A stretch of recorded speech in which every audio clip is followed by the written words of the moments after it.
আজকের ভিডিওতে আলোচনা করব ক্লাস 4 এর বাংলা বিষয়ের প্রথম পর্যায়ক্রমিক মূল্যায়ন বা ফার্স্ট ইউনিটেড বা ফার্স্ট সামেটিভ এভালুয়েশনের একটা প্রশ্ন নিয়ে। প্রশ্নগুলো খুব ইম্পর্টেন্ট, তাই ভিডিওটা সম্পূর্ণ দেখো। পূর্ণমান 10, সময় হচ্ছে 20 মিনিট। নিজের নাম, বিদ্যালয়ের নাম, রোল নাম্বার এগুলো তোমরা নিজেরা লিখে নিও। প্রশ্নগুলো এবার দেখো। একের দাগের বন্ধনীর সঠিক উত্তরের ঘরে টিক চিহ্ন দাও। ক হচ্ছে ছাগলছানা ভালো ঘাস খাওয়ার জন্য বনে গিয়েছিল। কার সঙ্গে? হরিণের সঙ্গে, বাঘের সঙ্গে না ষাঁড়ের সঙ্গে? উত্তর হবে ষাঁড়ের সঙ্গে। খ হচ্ছে তোতোচান মই সংগ্রহ করেছিল পুলিশের ঘর থেকে, দারোয়ানের ঘর থেকে, শ্রেণীকক্ষ থেকে? উত্তর হবে দারোয়ানের ঘর থেকে। গ কবিকে কে মধুর কথা বলতে শেখালো? সূর্য, চাঁদ না নদী? উত্তর হচ্ছে চাঁদ। ঘ মালগাড়ির চলাকে কবিতায় তুলনা করা হয়েছে জোয়ারের নদীর সাথে, ভাটার নদীর সাথে না ঝড়ের সাথে? উত্তর হবে ভাটার নদীর সাথে। দুইয়ের দাগের হচ্ছে শব্দার্থ লেখো। শব্দার্থ মানে থানা, থানা মানে হচ্ছে পুলিশ চৌকি।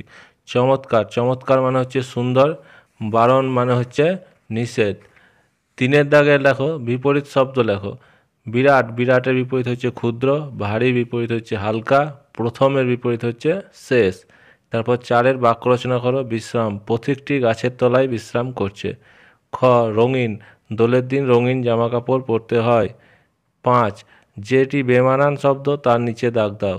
ক হচ্ছে হলঘর, কলঘর, উঠানঘর, চিলেকোঠা? এটা উত্তর হবে উঠোনঘর, কারণ হলঘর, কলঘর, চিলেকোঠা এগুলো ঘরের সঙ্গে একসঙ্গে সম্পর্কযুক্ত। খ হচ্ছে ঘুঁটে, উনুন, বাসন, রান্নাঘর। ঘুঁটে, উনুন, রান্নাঘর এগুলো একটা অপরের সঙ্গে সম্পর্কযুক্ত, কিন্তু বাসনটা আলাদা। 6 হচ্ছে নিচের শব্দগুলির মধ্যে বিশেষ্য ও বিশেষণ রূপ লেখো। তেজ হচ্ছে তেজি, শিক্ষা হবে শিক্ষিত। তারপর ছাগলছানা এলোমেলো করা আছে, এগুলোকে সাজিয়ে শব্দ তৈরি করতে হবে। কয়েকটা হবে ছাগলছানা, তারপরটা হবে বনভোজন। 7এর দাগের হচ্ছে যে কোনো দুটি প্রশ্নের উত্তর দাও। নদীর কাছ থেকে কি শিক্ষা পাওয়া যায়? নদীর কাছ থেকে আপন বেগে চলার শিক্ষা পাওয়া যায়।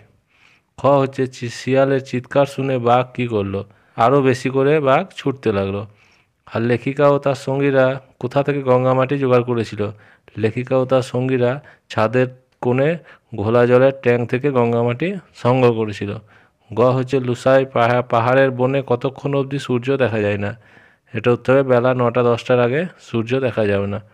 তারপরে প্রশ্ন হচ্ছে পালামোর জঙ্গলের লেখকরা কোথায় রাত্রিবাস করেছিলেন? পালামোর জঙ্গলে লেখকেরা বন কেটে তারপর মাঠ খুঁড়েছিলেন এবং মাঠে তাঁবু খাটিয়ে রাত্রিবাস করেছিলেন।